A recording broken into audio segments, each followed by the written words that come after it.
આજે શ્રાવણ મહિનાનો પ્રથમ સોમવાર, તો આજથી આપણે દ્વાદશ જ્યોતિર્લિંગને નમસ્કાર કરીશું. દ્વાદશ એટલે કે 12 જ્યોતિર્લિંગ.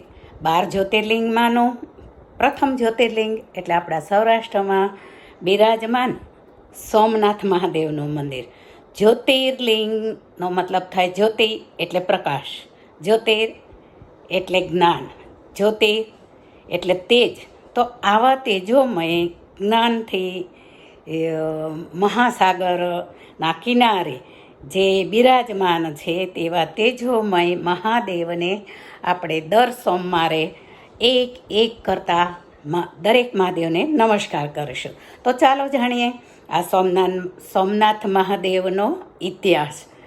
તો સોમનાથ મહાદેવ જે છે તે અત્રિ ઋષિ અને માતા અનસૂયાએ કરેલા તપ એટલે કે મહાદેવને આરાધના કરી, એમની તપચર્યા કરી અને મહાદેવને પ્રસન્ન કર્યા. મહાદેવે જ્યારે વરદાન માગવાનું કહ્યું ત્યારે માતા અનસૂયાને અત્રિ ઋષિએ કહ્યું કે સમાજના પ્રત્યેક લોકોના જીવનમાં સુખ, શાંતિ અને સમાધાન આવે તેવું અમને સંતાન આપો. અને તેની પ્રસન્નતાના પ્રસાદ રૂપે પ્રાપ્ત થયેલું માતા અનસૂયાના કુખે જે સંતાન રત્ન છે તે જન્મતાની સાથે એવું તો શીતળ અને આહલાદક સંતાન હતું કે શીતળતાના લીધે તેનું નામ ચંદ્ર રાખવામાં આવ્યું. ચંદ્ર દિવસે ને દિવસે મોટો થવા લાગ્યો અને પ્રત્યેક જગતના પ્રત્યેક લોકોના જીવન વિશે વિચારતો થયો કે પ્રત્યેકના જીવનમાં કેવી રીતે સુખ આવે, શાંતિ થાય અને એનું જીવન સમાધાની બને. તે રોજ જે સવારે વહેલો નીકળી જતો અને રાત્રે પરત ફરતો. આમ કરતાં કરતાં સમય વીતતો ગયો અને ચંદ્ર યુવાન થયો. અને દીકરો યુવાન થાય એટલે પ્રત્યેક માતાની ઈચ્છા હોય કે તેને પરણાવી અને પોતે તો કે ઘરમાં એક રૂડી પુત્ર વધુ લાવે. તો માતા અનસૂયાને ખબર હતી કે ચંદ્રની જે બુદ્ધિ છે તે બુદ્ધિને ટક્કર આપે એવી, તેના તેજને, તેના કર્તૃત્વને સમજી શકે તેવી જો કન્યા મળે તો જ ચંદ્ર તેની સાથે લગ્ન કરશે. ચંદ્ર તો નિત્ય ક્રમ પ્રમાણે રોજ જે સવારે નીકળે ને રાત્રે પાછો પરત ફરે. એવામાં એકવાર ચંદ્ર સરોવર કિનારે બેઠો બેઠો નિસર્ગ નિહાળવામાં એટલો તલ્લીન હતો તો ત્યાં દૂરથી એક સુંદર કન્યાને આવતી જોઈ. ચંદ્ર તેના તેજ જોઈને અંજાઈ ગયો. કન્યા પાસે આવી. કન્યાનું તેજ પણ એટલું સરસ હતું અને એનો ચહેરો એકદમ ખીલેલો હતો. કન્યા પાસે આવી અને પાસે આવતાની સાથે જ એનો ચહેરો મુરઝાઈ ગયો.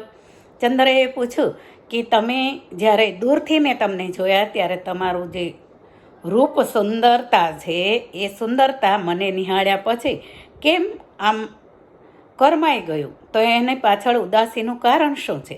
ત્યારે એ કન્યાએ કહ્યું કે હું મન, વચન અને કર્મથી અત્રિ ઋષિ અને માતા અનસૂયાના પુત્ર ચંદ્રને વરી ચૂકી છું, છતાંય તમને નિહાળ્યા પછી મારું આ મન છે તે તમારા તરફ આકર્ષિત કેમ થયું? આ વિચાર કરી અને મારા મનમાં વિહ્વળતા જાગી છે અને તેથી હું ઉદાસ છું. તો ચંદ્રએ નમસ્કાર કરી અને પૂછ્યું કે તમારું નામ શું છે? ત્યારે એ કન્યાએ કહ્યું કે હું પ્રજાપતિ દક્ષ રાજાની દીકરી રોહિણી છું. ત્યારે ચંદ્રએ કહ્યું કે તમારું મન છે એ બીજે ચલિત નથી થયું, પણ તમે જેને કર્મ મનથી ભરી ચૂક્યા છો તે જ હું અત્રિ ઋષિ અને માતા અનસૂયાનો પુત્ર ચંદ્ર છું. તો મને પણ મારી બુદ્ધિને સમજી શકે, મારા કર્તૃત્વને સાથ આપી શકે તેવી કન્યાની હું પણ શોધમાં છું. મારી માતાને પણ ઉતાવળ છે, તો તમે કહેતા હોય તો મારી માતાને તમારા પિતા પાસે મારું માગું લઈને મોકલો. ત્યારે રોહિણીએ કહ્યું કે મારી એક શરત છે. ચંદ્રએ પૂછ્યું કે શું શરત છે? ત્યારે રોહિણીએ કહ્યું કે મારા પિતાને 60 દીકરીઓ છે. તો આપણને એમ લાગે કે એક પિતાને 60 દીકરીઓ, તો પહેલાંના રાજા પોતાના પ્રજાસત્તા એટલે કે પ્રજામાનસ દીકરીઓને દત્તક લેતા, એટલે કે મનથી દીકરીઓ માનતા અને પોતે દત્તક લીધેલી દીકરીઓને પોતાની દીકરીઓની જેમ સાચવતા. તો આમાંથી 60 દીકરીમાંથી અમે 27 બહેનો છીએ. એ 27 બહેનો એક જ વિચાર અને એક મનની છીએ. તેથી અમે 27 બહેનોએ નક્કી કર્યું છે કે અમે પરણશું તો અમારા કર્તૃત્વને કોઈ સમજી શકે તેવા, અમારા બુદ્ધિને ટક્કર લઈ શકે તેવા એક જ પતિને આપણે 27 બહેનો સાથે પરણીશું. જો તમને મારી આ શરત મંજૂર છે તો મને કોઈ વાંધો નથી, તમારી માતાને મોકલો મારા પિતા પાસે અમારું માગું લઈને. ચંદ્રએ તરત કહ્યું કે તમારા જેવી મારી બુદ્ધિને ટક્કર આપી શકે અને મારા કર્તૃત્વને સાથ આપી શકે તેવી જો પત્ની મને મળતી હોય તો તમારી સાથે પાછળની 26 કન્યાઓને પણ હું પત્નીના સ્વરૂપમાં સ્વીકારવા તૈયાર છું. આમ કરી અને ચંદ્રની માતા અનસૂયા દક્ષ રાજા પાસે માગું લઈને જાય. તેના લગ્ન નિર્ધાર થાય અને ધામધૂમથી લગ્ન થાય. લગ્ન વખતે દક્ષ રાજાએ અને તેની પત્નીએ ચંદ્ર પાસે 4 વરદાન માગ્યા હતા કે તમે વૃદ્ધોનું સન્માન કરજો, તમારી 27 પત્નીમાં ભેદભાવ ન રાખતા, અને આવી રીતે જે 4 વરદાન માગેલા તો ચંદ્રએ તે વરદાન આપ્યા હતા કે હું ક્યારેય ભેદભાવ નહીં રાખું, મારે મન તો 27 સરખી છે. પરંતુ થાય છે એવું કે માત્ર રોહિણી જ ચંદ્રના કર્મને, એના કર્તૃત્વને સમજી શકે તેવી છે. સવારે વહેલા ચંદ્ર ઉઠે એ પહેલાં રોહિણી ચંદ્રના પ્રત્યેક જે કાર્ય છે તે કાર્યને તૈયાર કરી રાખતી હતી કે જેથી કરીને પોતાનો પતિ છે તે નિયત સમય પ્રમાણે પોતાનું કર્તૃત્વ કરવા નીકળી જાય. તો સ્વાભાવિક છે કે ચંદ્રને પણ રોહિણી પ્રત્યે થોડોક આદર ભાવ વધારે જાગે છે, કારણ કે તે તેની બુદ્ધિને ટક્કર આપી શકે, તેના કર્તૃત્વને સમજી શકે તેવી પત્ની હતી.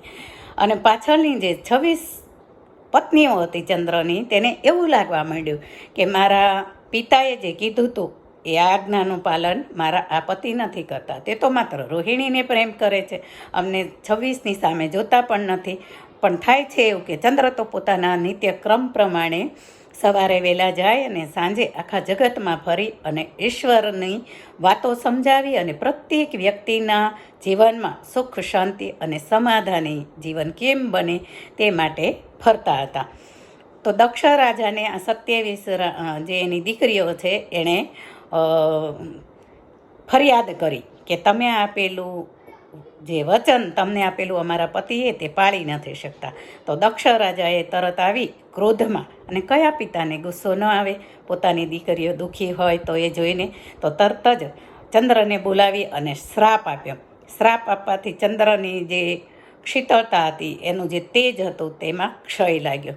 હવે ચંદ્ર ગભરાયો, મૂંઝાયો. તેને એમ થયું કે મેં મારી માતાએ અત્રિ ઋષિ, મારા પિતા અને માતા અનસૂયાએ જે કર્મ કરવા માટેથી શંકર ભગવાનની આરાધના થકી મને જે પ્રાપ્ત કર્યો હતો, તો આ જો મારાથી કામ નહીં થાય તો મારું જીવન એળે છે.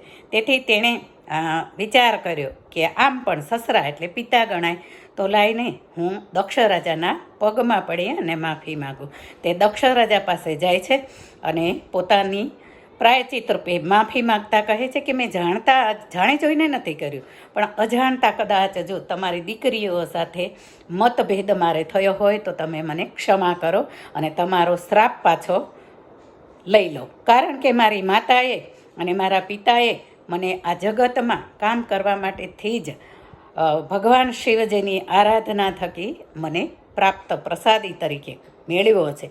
તો જો આ ક્ષય થયેલો હશે તો મારી શક્તિ તો ચાલી ગઈ છે, તો હું જગતમાં કેવી રીતે ફરીશ, કેવી રીતે હું કામ કરી શકીશ.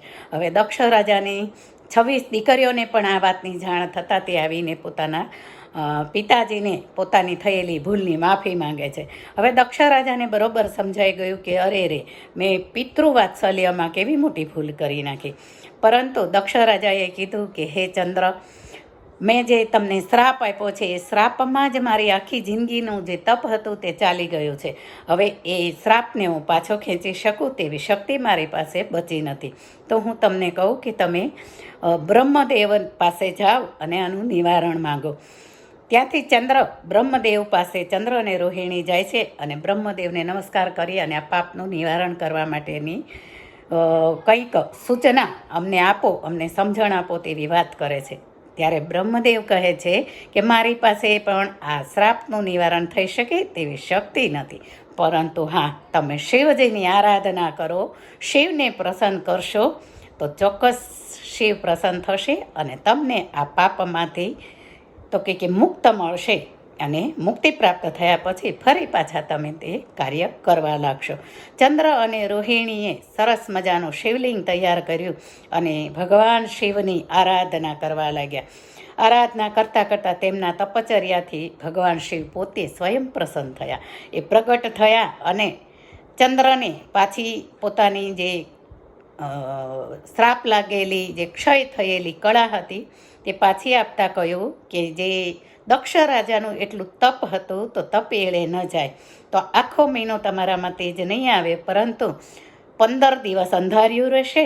તે દક્ષ રાજાના આપેલા શ્રાપનો પ્રતાપ હશે અને મારી આરાધનાથી પ્રસન્ન થયેલું જે વરદાન છે તે એટલે તો કે શુદ્ધ અજવાળિયું રહેશે. આમ 15 દિવસ તમે કાર્ય કરી શકશો. ભગવાન સ્વયં જ્યાં પ્રગટ થયા તે સ્થળ એટલે સ્વયં અત્રિ ઋષિ અને માતા અનસૂયાના પુત્ર એવા ચંદ્ર અને રોહિણીએ જે શિવલિંગ બનાવ્યું તેની પ્રાણ પ્રતિષ્ઠા કરી, તે જ આપણું સોમનાથ મહાદેવનું પ્રથમ એવું જ્યોતિર્લિંગ. તો ફરી પાછા મળીશું ત્યારે આપણા વાંગમયી પુષ્પ દ્વારા શ્રી શૈલ પર્વત પર બિરાજતા મલ્લિકાર્જુનને વાંગમય પુષ્પ દ્વારા ભાવવંદના કરીશું. ત્યાં સુધી સોમનાથ મહાદેવની બધાને હર હર મહાદેવ.